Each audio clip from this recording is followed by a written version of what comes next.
Guys, in this video I'm going to explain about the method of performance appraisal. What is method of performance appraisal?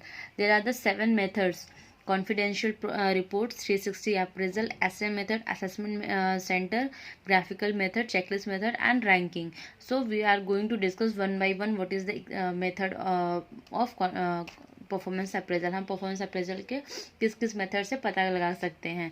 The first one is confidential report. Confidential report वो होता है जो सबको बता के, like it is a report which is done in confident, it is done by confidently. Like हाँ, आपका किसी एम्प्लॉय का अगर टीम है, टीम में 7 मेंबर्स हैं. 7 मेंबर्स में क्या है कि ओके फाइन, अगर कुछ लोग होते हैं जो टीम में अच्छा करते हैं, कुछ इंडिविजुअल्स अच्छा करते हैं, किसी की ग्रुपिंग में लाइक 2 लोगों से 3 लोगों से ज़्यादा की बॉन्डिंग अच्छी नहीं होती है, तो उनके परफॉर्मेंस को आप मेज़र करते हैं. देन अगर आप रिपोर्ट भी तो आपको देना है कंपनी को, आपको पता रखना है कि कितना एम्प्लॉयज़ ने कौन सा कितना काम कर रहा है. तो जब रिपोर्ट बनता है तो इस पर कॉन्फिडेंशियल मेथड में क्या होता है कि वहाँ पे रिपोर्ट जो बनता है वो कॉन्फिडेंशियली बनता है. किसने बनाया वो वहाँ पे क्या बोलते हैं, ओपन नहीं होता है कि किसने बनाया है. The next one is 360 appraisal. 360 appraisal अगर आप बात करते हैं तो कहाँ पे यूज़ होता है. लाइक जैसे अब एक student, will take a student example of a student. एक स्टूडेंट होता है ना, तो उसके पूरे एक्टिविटीज़ को जब पेरेंट्स मीटिंग होती है, जब parent like parents teacher meeting होती है, that time they are describing everything. हाँ, हिंदी अच्छा है, मैथ्स अच्छी है, इंग्लिश नॉर्मल है, एंड क्या बोलते हैं, एक्स्ट्रा एक्टिविटीज़ में अच्छे हैं, गेम में अच्छा है लड़का, या फिर उसका इंटरेस्ट किस में है. वो सारी चीज़ें 360 अप्रेजल में वो लाइक एक्सप्लेन करते हैं. एज लाइक अगर आप बात करते हैं इंडस्ट्री की, इंडस्ट्री में कैसे लोग पूछते हैं, they are giving the everything. Like team में अगर वो परफॉर्मेंस करते हैं, अच्छा करते हैं, इंडिविजुअल अच्छा करते हैं, बिहेवियर कैसा है आपका, आपका कैपेबिलिटी क्या है, everything they are measuring in the 360 means for all angles they are covering. They're not covering only your task performance, they're covering everything about your behavior, your nature, your relation with your superiors, your relationship with your juniors, and everything they're mentioning in 360 appraisal. The third one is essay method. essay method वो होता है कि जहाँ पे आपके बारे में किसी ने एक छोटा सा फीडबैक दिया हो, लाइक ऐसे टाइप फीडबैक दिया हो, एक पेजेस पे लिख के या टाइप करके, ऐसे कुछ. ऐसे मेथड मैक्सिमम क्या होता है गाइज, ऐसे मेथड जो होता है ना, वो जब हम किसी कंपनीज में इंटरव्यू लेते हैं तो समटाइम्स, सॉरी इंटरव्यूज़ लेते नहीं, लेते टाइम भी या देते टाइम भी, दोनों टाइम में होता है. अगर हम कभी इंटरव्यूज़ देते हैं and that time we are get, suppose you selected, that time also they are giving a mail, and that time they are mentioning everything about you. Suppose if you are rejected, that time they are mentioning your what is your drawbacks, what is your weakness, and why you lose that interview. So they are mentioning in a paragraph or a page or a email. So that is called essay method. assessment center. assessment center वो होते हैं guys जहाँ पे आपका favouritism नहीं होता है. Like from the outsides they are coming in your industries, they are attending your they are seeing your performance and they are providing you feedback.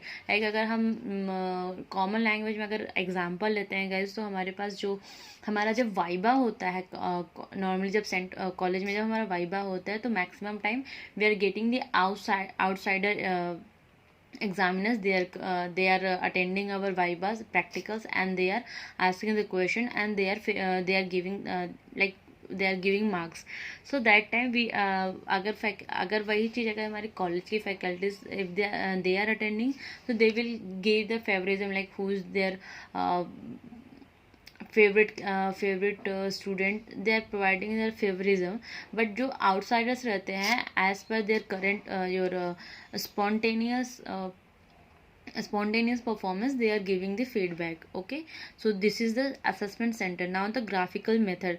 Guys, before graphical method, now I have to discuss the one thing in our industries. what is there, like sometimes we are getting, अगर आप लोगों ने कभी आपकी college time में अगर ऐसा कुछ एक्सपीरियंस होगा, या इंडस्ट्री में अगर ऐसा कुछ एक्सपीरियंस होगा, लाइक समटाइम्स हमको मंथली, वीकली, या क्या कहते कभी ईयरली या कभी ऐसा होता है, या कभी 2 टाइम्स 3 टाइम्स ईयरली ऐसा हो जाता है कि जब हमको एक पेजेस दिए जाते रहते हैं और उसमें कुछ चीज़ें लिखी रहती हैं कि मतलब अगर एक टीचर, अगर मेरे तो शायद गाइस कॉलेज टाइम में ऐसा हुआ था कि हमें प्रोफेसर्स के फैकल्टीज के we are getting the a form in which every one faculties name mentions like different different faculty's name, all faculties who are teaching us that time, that name was mentioned, and they are study कैसा है, nature कैसा है, performance कैसा है, results कैसे हैं, we have to checklist, like we have to tick. So that time according to so वो checklist method होता है कि उसमें employees के performance performance के हिसाब से उनकी employees के name के आगे उनके वो जितने भी उनके standards होते हैं ना किसी के परफॉर्मेंस को मेजर्स करने के लिए, वो स्टैंडर्ड्स पे वो लोग चेकलिस्ट बनाते हैं, and then we have to check and we have to give our feedback.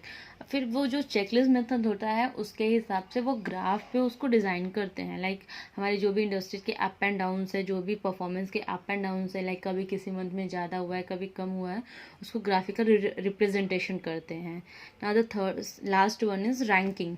Ranking क्या होता है गाइस कि अगर आपने रैंक एक रैंक बना दी, अगर सपोज करो कि आपके ऑर्गेनाइजेशन में 10 मेंबर्स काम कर रहे हैं और वो 10 मेंबर्स का क्या है कि वो लोग जो है ना 10 मेंबर्स को आप लोगों ने 1 2 3 4 5 6 7 8 9 10 के रैंक कर दिया है. जिसका बेस्ट परफॉर्मेंस है उसको नंबर 1, जिसका बेस्ट से थोड़ा कम है उसको नंबर 2, ऐसे रैंकिंग कर दिया है.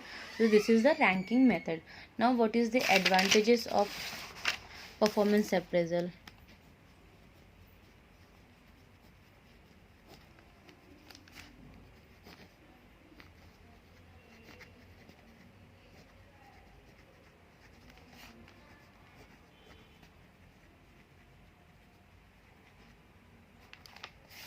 So guys, now we are going to advantage. देखिए for everything we have the some advantages, disadvantages and what is the benefit. guys हम performance appraisal क्यों कर रहे हैं, क्यों क्यों टाइम वेस्ट कर रहे हैं, क्यों हम फीडबैक ले रहे हैं सबका. तो now we are going to discuss what is the advantages. First one is development of organization.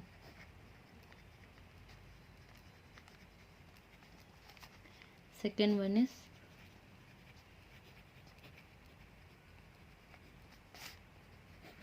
development of employees. Third one is motivation. Fourth one is promotion. Career planning.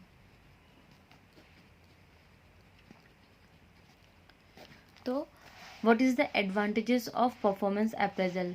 First one is development of organisation. Guys अगर हमारे पास 10 members का हमारा organisation में small organisation है, 10 members काम कर रहे हैं, उनकी रैंकिंग के हिसाब से, उनके परफॉर्मेंस के हिसाब से जब हम उनको टास्क देंगे तो हमारे उनकी स्किल्स इंप्रूव होगी. अगर स्किल्स इंप्रूव होती है तो ऑर्गेनाइजेशन भी डेवलपमेंट होगा. डेवलपमेंट ऑफ एम्प्लॉयज़, अगर उनकी स्किल्स इंप्रूव होती है, उनकी कैपेबिलिटी इंप्रूव होती है, उनकी चीज़ें अगर आप अप्रिशिएट करते हैं, कोई अच्छा है और उसे अप्रिशिएट करते हैं तो वो और अच्छा काम करेगा. अगर कोई लो है थोड़ा सा, उसे आप जब फीडबैक देंगे तो वो उसकी भी स्किल्स डेवलप होंगी और वो भी अपना बेस्ट करने की कोशिश करेगा. मोटिवेशन, यस डेफिनेटली अगर आपका परफॉर्मेंस अच्छा है, मीन्स अगर आप परफॉर्मेंस को अप्रिशिएट करते हैं, फीडबैक देते हैं, तो हमारे जो भी एम्प्लॉयज़ रहते हैं ना वो मोटिवेट होते हैं.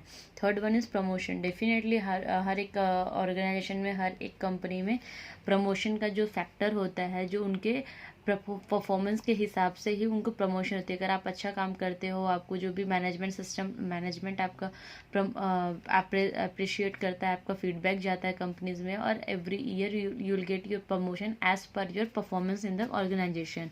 करियर प्लानिंग, डेफिनेटली गाइज अगर जब आपका प्रमोशन होता है, आपकी करियर प्लानिंग बढ़ती है, ग्रोथ होता है, स्किल्स डेवलपमेंट होता है. So these are the advantages of performance appraisal. Thank you.